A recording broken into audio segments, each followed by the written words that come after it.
Kinshade Stories community. I'm glad you found this today.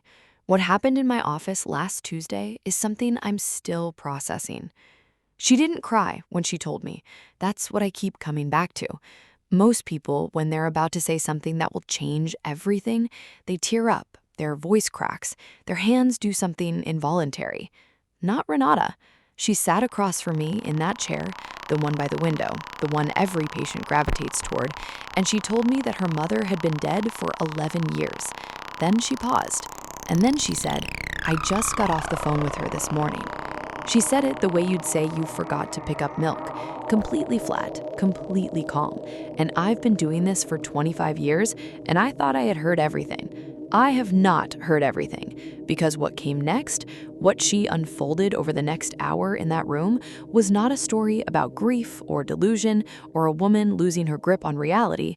It was something far more deliberate than that, far more calculated, and by the end of it, I wasn't sure who in her life had actually been the patient all along. Before I go any further, I want to say something I say to every person who sits in that chair. Every story I share here is one person's experience. It reflects one set of circumstances, one family, one history.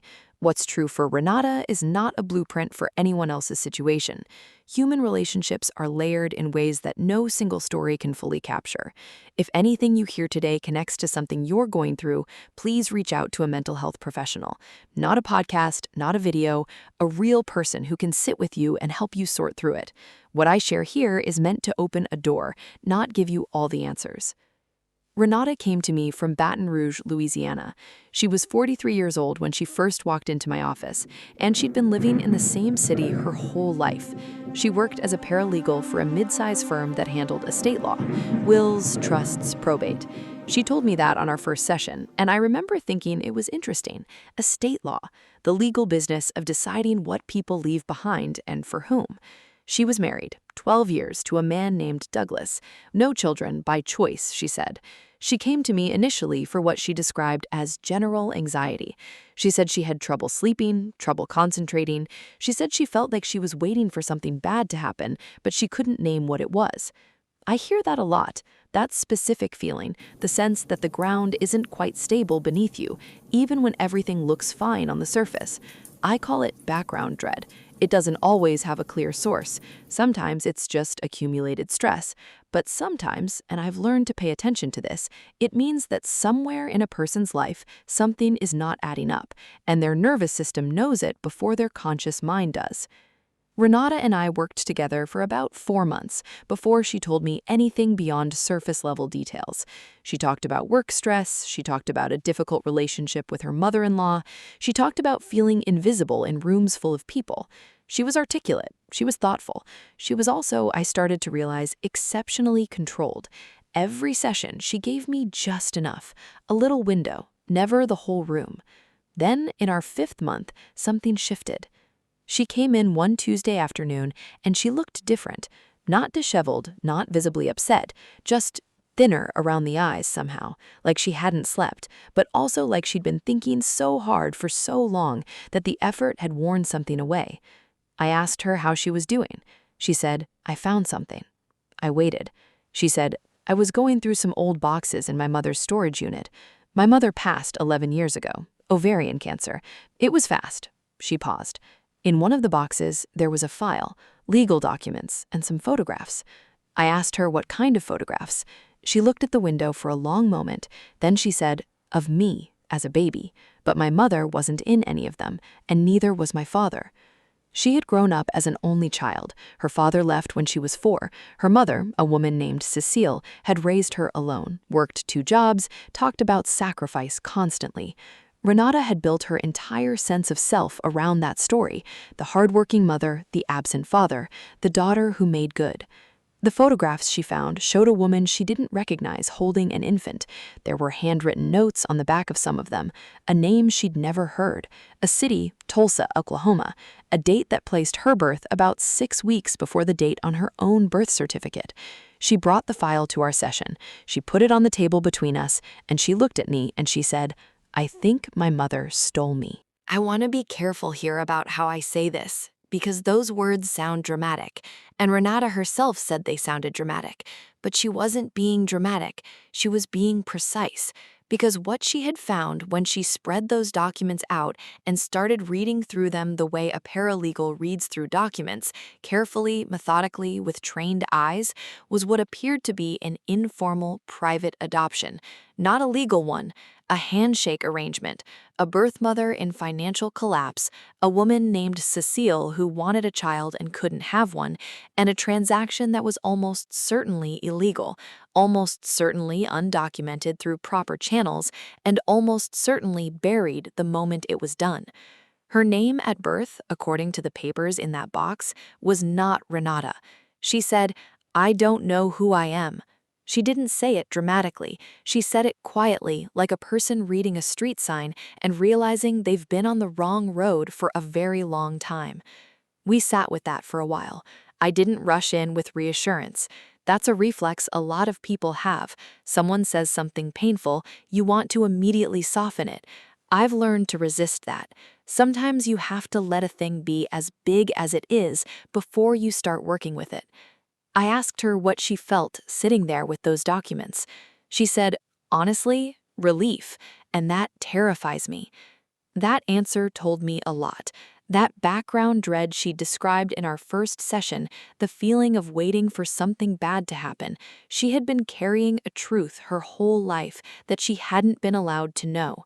Her nervous system had always understood that something was off.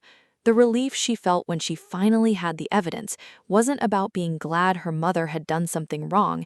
It was about finally having permission to trust her own instincts. But then she said something that reordered everything I thought I understood about her story. She said, "Douglas knows." I asked her what she meant. She said, "My husband. He's known for 3 years. He found the box before I did. He went into that storage unit to help me after my mother died, and he found it, and he put it back, and he never told me." She had found out because she confronted him the night before our session. She had found a text message on his phone, not to another woman, nothing like that, a text to his brother. His brother had apparently known too. The text was 3 years old. It said, "She doesn't know, and I think it's better that way. Renata doesn't need this." I sat back in my chair. I asked her, "How long have you and Douglas been married?" She said, 12 years. I asked, "And he found this 3 years into your marriage?" She nodded. So for 9 years, she had been living with a man who knew the foundational truth of her identity and had decided, on his own, without her knowledge or consent, that she was better off not knowing it. He had made himself the gatekeeper of her own history, and in doing so, he had removed her ability to choose, to search, to grieve, to find whoever that birth mother was, if she was even still alive. She said, "He said he was protecting me. He keeps saying that. He was protecting me." And then, this is the part I've been thinking about all week, she said, "And the worst part is, I almost believe him, because I know that if he had told me, I would have fallen apart, and I don't fall apart. I have never fallen apart. So he knew that, and he still decided I couldn't handle it." There it was, the thing underneath the thing. Douglas hadn't just kept a secret. He had looked at the woman he married, a woman who was competent, controlled, precise, a woman who had structured her entire personality around not needing anyone to carry her. And he had decided that underneath all of that, she was fragile, and that his job was to decide what she could and couldn't bear. She knew it, and she almost couldn't be angry about it, because she had spent her whole life making sure that everyone around her believed exactly what Douglas believed, that she was capable, that she was fine, that she didn't need protecting. She had convinced everyone so thoroughly, including her husband, that no one ever asked her if she was okay. They just assumed she was. And when the one moment came where someone could have chosen to trust her strength instead of manage her vulnerability, the person who was supposed to know her best looked at her and flinched. She said, "Do I even know him? If he can do this, if he can look at me every single day for 9 years and know this and say nothing, do I actually know who Douglas is? I didn't answer that. It wasn't my answer to give. But I asked her a different question. I asked, who do you think Renata is, now that you know what you know? She thought about that for a long time. The room was very quiet. Outside, there was traffic. Somewhere down the hall, a phone rang and stopped. She said, I think Renata is someone who has been performing stability so long that she forgot stability isn't the same as strength. That sentence hit me. I wrote it down after she left. I still have it. After we sat with the immediate shock of everything she'd uncovered, we began doing what I'd call the slower work. Not crisis management, she was past the acute phase. What she needed was something more fundamental.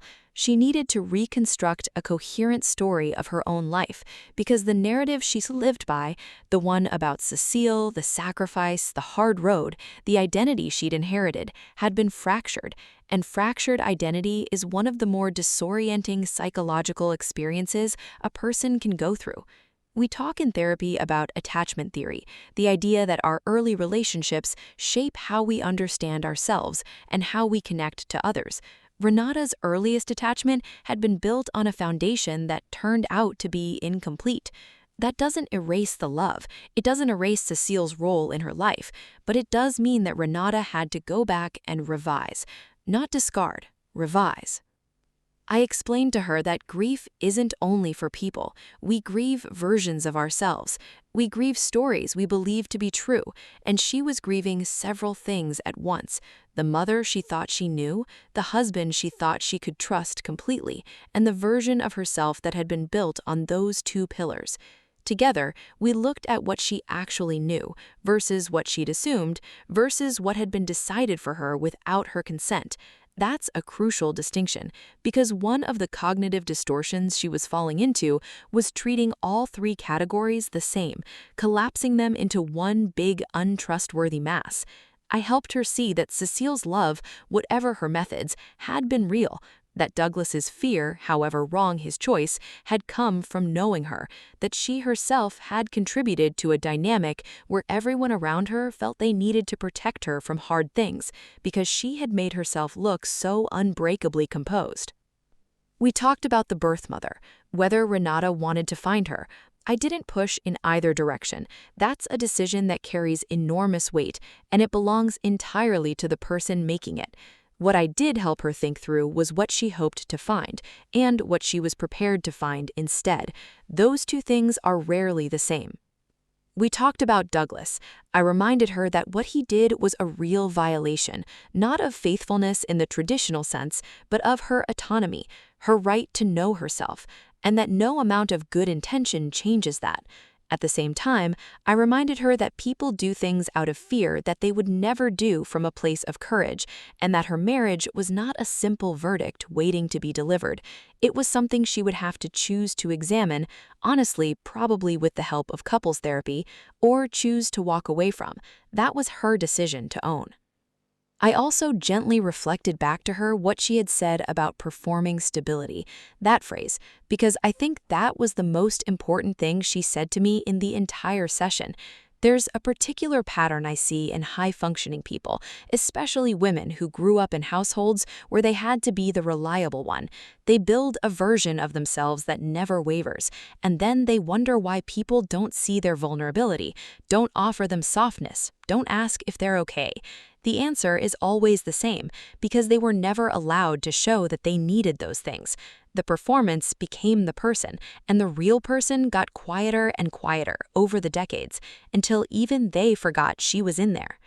Renata isn't broken. I want to be clear about that. She is one of the most self-aware people I've worked with, and self-awareness, even when it comes painfully late, is always a foundation you can build on. What she's doing now is hard. She's holding multiple truths at once, that she was loved and deceived, that she is strong and also allowed to need, that her history is not what she thought, and also not a lie. That kind of complexity takes time to metabolize. Therapy isn't a shortcut through that. It's a place to do the metabolizing out loud with someone who isn't going to flinch. The last thing she said before she left that day, before she picked up her bag and smoothed her jacket and became composed Ranata again, at least on the outside, was this. I think I've been waiting my whole life for someone to tell me it was okay to not be okay, and instead, everyone just kept believing me. That's going to stay with me for a long time. I want to ask you something before you go, because I think this story touches something that goes beyond one woman's situation. I think a lot of people watching this right now have been the composed one, the one who holds everything together, the one nobody worries about because you've trained them not to. And I wonder, has anyone in your life ever made a decision on your behalf because they decided you couldn't handle the truth? And if they had asked you first, what would you have said? Leave that in the comments. I read more of them than you'd think. If today's story made you feel something real, please hit the like button. It helps more people find this community.